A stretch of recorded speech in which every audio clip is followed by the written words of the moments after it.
Are you feeling like you are just so tired and exhausted and that every single month your hormonal symptoms keep getting worse and worse? The pain is worsening, the bleeding is getting heavier, the PMS is getting stronger, you're more irritable, you're more tired.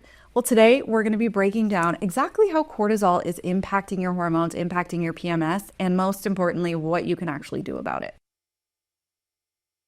Hi, I'm Dr. Bala. I specialize in women's hormonal health, and let's talk today about cortisol and how we can get you feeling better, not having PMS and PMDD symptoms naturally. So stress is something that we talk about all the time, right? We all know stress, cortisol this, cortisol that. But I want you to know why we're always talking about it and what it actually means for your symptoms, for your hormones, and for your periods, and just your overall health in general. So the areas that are affected by stress in our body are our gut motility and digestion, right? When we're in a constant fight or flight, we're not getting blood flow to our gut. We're not getting blood flow to our liver and our organs. So we're not going to have as much filtering. We're not going to have as much metabolism going on. We're not going to have as much digestion working as well as it should when we're in a constant state of stress. Our blood pressure is being affected by our stress. Our nervous system regulation, stress and nervous system regulation go hand in hand. And if you find that you get sick and can't recover as quickly, all of that can be affected by how is your stress and how is your body coping with this.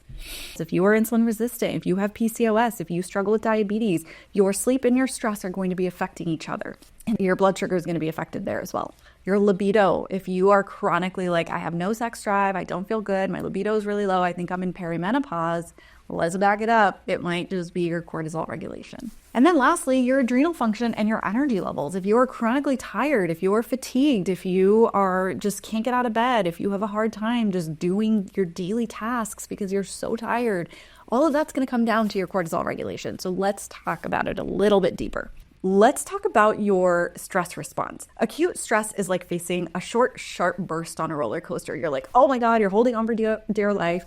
And then you get to the bottom and you're like, okay, we're good. We're safe. I'm chill. Chronic stress is like being on a rickety roller coaster that never ends. You are terrified, you don't feel safe, and there's no end in sight. That is the difference between acute versus chronic. Just take a look at what's happening when we have an acute response versus a chronic response. So acute stress is temporary, right? It's triggered by a specific event, like a job interview, a flat tire, whereas chronic stress is going to linger for weeks, months, even years due to ongoing pressures, like a really bad job, bad relationships, your health issues, whatever it might be. Acute stress in small doses is going to be helpful, right? We need to fight or flight in certain situations. If we're always calm, we're always chill, and we're in a dangerous situation, that's not going to serve us. So it is important that we have an appropriate stress response, okay? It needs to be appropriate.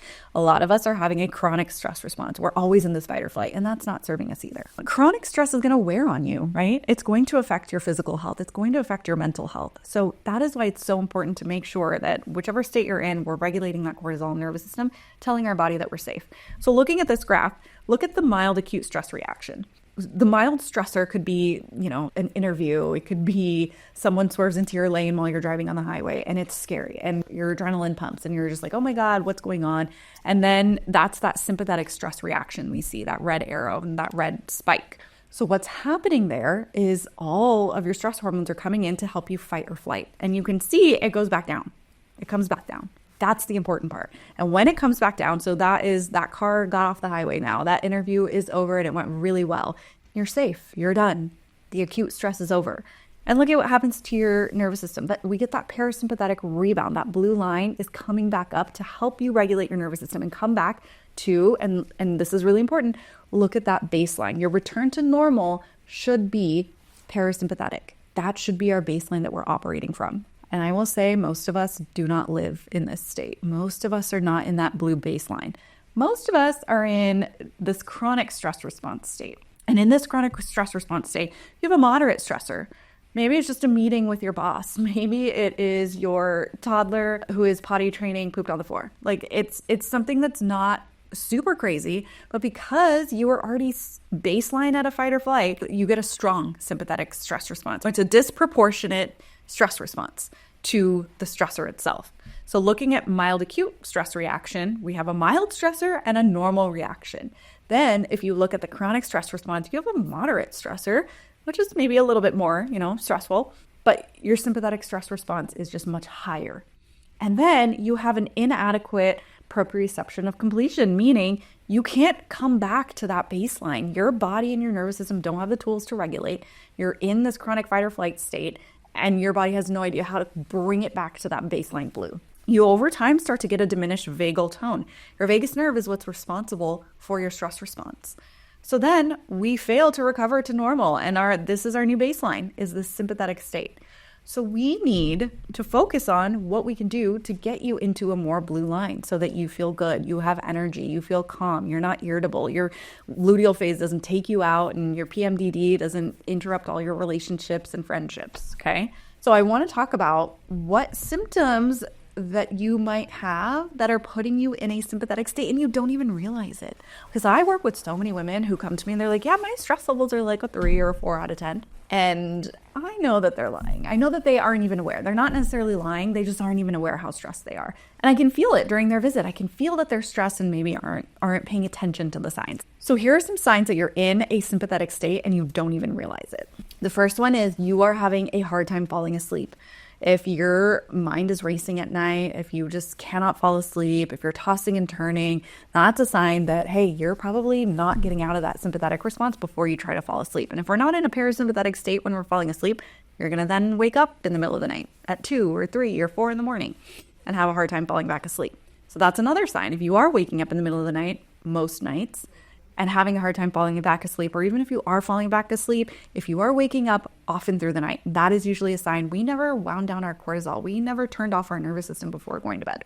If you are exhausted all day long, but then you try to go to bed and you're tossing and turning. If you have brain fog throughout the day, if you are like, I can't concentrate and I can't remember anything, if you feel like your short-term memory just doesn't exist and you're worried about getting dementia, let's first look at your nervous system. Because if you're in that fight or flight all the time, of course your short-term memory is gone. You are in tunnel vision trying to get out of the danger zone, right? If you get frequent headaches and they are unexplained by anything else, if you are not hungry for your meals, this is a really big one. How many of you are just eating because you're like, well, it's lunchtime, I gotta eat? I work with so many women who they're like, yeah, I don't really have much of an appetite. I'm not hungry in the morning. I'm not really hungry for lunch. And then they get to the end of the day and they've, snacked and had some food here and there and they're bloated. That's because you've been in that fight or flight all day long. We finally get home, we chill, we rest, we get into slightly parasympathetic state. You get some blood flow to your gut, your digestion kicks on, your motility starts going, and there's all this food from all day long sitting in there, not getting digested, doing whatever it's doing in there, and you feel bloated. If you have a hard time sitting still, if you are someone who the second you get a chance to relax, you're like, I can't relax, I can't do anything. Or if you are somebody who has a day off and during that day off, you can't help but do some work or do this or do that or go here or fill your time. If you're constantly feeling like you're distracting yourself from yourself, you're in that sympathetic state. And then lastly, doom scrolling. Doom scrolling is a way that we have patterned our brain to regulate. Anytime something feels stressful, anytime we have a moment of doing nothing, we need to fill our time. We need to distract ourselves. We need to look on TikTok. We need to check YouTube. We need to check our email. Like if you're constantly on your phone and you're constantly doom scrolling, that is your way of trying to cope. But instead of actually regulating your nervous system, it's increasing your sympathetic response. So that brings me into, how are we going to address our cortisol regulation, right? There are so many different ways that we can do this. We can journal. We can go to therapy to help figure out patterns. If you are just going to therapy to vent, that's really not going to be very helpful. I want you to go to therapy to help you find patterns and to help you get regulation strategies. If you are not making changes from what you learned in therapy, it's not going to be beneficial. Meditation, breathing, slowing down, finding things that you enjoy doing that don't involve a screen. Painting, drawing, coloring, exercise, chatting with a friend, drinking some tea, sitting outside, staring at the sky, doing a puzzle, knitting, whatever you want to do that doesn't involve a screen, I am all about. Because guess what? Your nervous system is finally going to relax. If you are someone that just needs to keep your hands busy, do something that doesn't involve a screen, okay? Regulating your cortisol and your circadian rhythm is going to be really important with sunlight. So in the morning, what happens is we have a cortisol awakening response. This is what helps us get out of bed, helps us feel energetic, helps us get going. If you are dragging yourself, waiting for that caffeine to hit before you feel alive and awake, that's going to affect your PMS symptoms. That's going to affect your hormones. That's going to affect your PMDD, your mood swings. It's going to be worse in your luteal phase because of what our hormones are doing if you're not doing this on a regular basis. So go outside first thing in the morning when it is bright, before 10 a.m. And I want you to get 5 to 10 minutes of sunlight outside, not through a window, but actually outside. If you need to wear a jacket, do it. You're still getting the benefit of just being outside, without sunglasses, okay? So 5 to 10 minutes outside to help get your cortisol awakening response going. Within a week of doing this, you're going to notice that you feel more energetic. You have energy in the morning. You're not dragging yourself. You're not waiting for that coffee. And I want you to do the same thing in the evening. Evening sunlight is also going to be really beneficial for melatonin secretion, so you get better sleep. You're able to turn off cortisol. Melatonin and cortisol have an inverse relationship, so if cortisol is present, we're not going to make melatonin. But if we can get our body to make melatonin, that can help suppress our cortisol at night. So sitting outside around sunset for 5 to 10 minutes can be really helpful for regulating that circadian rhythm as well. And then, of course, there are supplements. So my few go-tos are ashwagandha, maca, rhodiola, and L-theanine. These are ones that I absolutely love using because they can help with adrenal function. They can help kind of modulate where your cortisol is, specifically ashwagandha. You can take that in the morning if you need more energy. You can take it at night if you need to turn off your cortisol. It can kind of go both ways. And some people do both times. They take it in the morning and in the evening. So you kind of have to play with it. And then L-theanine is another one of my go-tos. This one you can take throughout the day whenever you need it. L-theanine is an extract that we find in green tea, and it helps to just turn down your nervous system, take the edge off, help you relax without being a sedative. The research dosing is anywhere from 200 to 400 milligrams per dose, and it has a pretty short half-life. So it's not something that takes a while to build up in your system. Usually within 30 to 60 minutes of taking it, you'll notice that it is helping a little bit with the anxiety and stress and turning off cortisol. And the last thing that I absolutely love to regulate your nervous system is paced breathing. There's a lot of research to support that 10 minutes twice a day, that's it, 20 minutes out of your entire day of paced breathing with a slower exhale or doing a 5-5 breathing, 5 seconds in, 5 seconds out,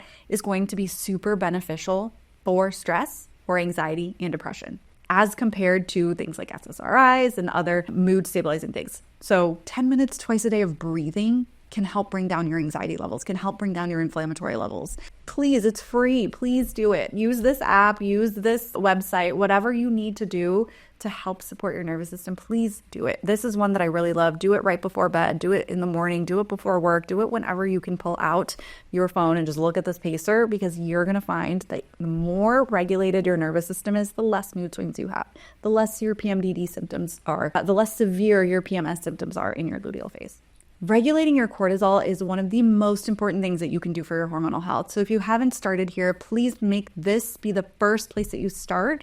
If you're struggling with mood swings, stress, anxiety, sleeping, energy, this is a great place to start. Within a couple of weeks, you're going to start noticing the difference. And within 1 to 2 cycles, you should notice that PMS symptoms are less. PMDD symptoms are less. If you're even 80% consistent with anything we talked about today, you will notice an improvement in your periods. So join me here again for more period health and hormone tips. If you have any questions, please leave them in the comments. And if you want to work together, please go schedule a visit. I cannot wait to see you.